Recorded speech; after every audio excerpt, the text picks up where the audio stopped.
एक गांव में सूखा पड़ा था। बारिश न होने के कारण फसलें सूखने लगी थी। गांव वाले परेशान हो गए। उन्हें लगने लगा कि इस साल पूरी फसल बर्बाद हो जाएगी। एक दिन गांव में एक साधु आया और मस्त होकर नाचने लगा। गांव में जो भी उसे देखता पागल समझता। धीरे धीरे पूरे गांव में उस पागल साधु की खबर फैल गई। लोग उसके आसपास इकट्ठा हो गए और उसका मजाक भी उड़ाने लगे।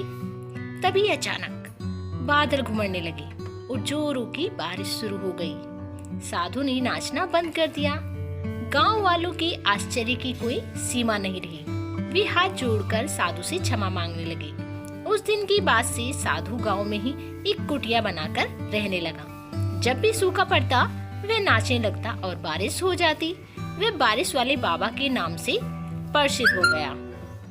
एक बार शहर से कुछ लड़के गांव में घूमने आए। जब उन्होंने बारिश वाले बाबा के बारे में सुना तो उन्हें यकीन नहीं हुआ।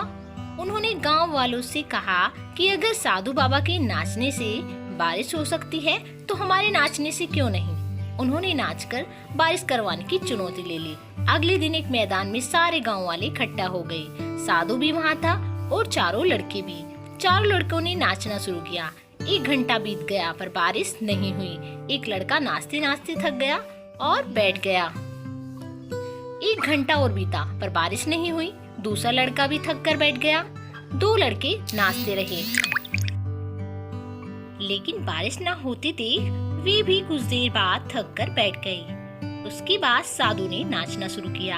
1 घंटा बीत गया, बारिश नहीं हुई पर साधु नाचता रहा। 2 घंटे बीत गए, बारिश नहीं हुई पर साधु नाचता रहा। साधु को नाचते नाचते शाम हो गई। चारों लड़के सोचने लगे कि साधु तो व्यर्थ ही नाच रहा है। तभी अचानक बारिश शुरू हो गई। साधु ने नाचना बंद किया पर गांव वाले झूम उठे। चारों लड़के साधु के चरणों में गिर पड़े और पूछने लगे, बाबा आपने ये चमत्कार कैसे किया? साधु ने कहा, मैं इस विश्वास के साथ नाचना शुरू करता हूँ कि बारिश जरूर होगी, तब तक नाचता रहता हूँ जब तक बारिश नहीं हो जाती। इसलिए मैं जब भी नाचता हूँ बारिश शुरू होती है। दोस्तों, साधु की इस बात में जीवन की एक बहुत बड़ी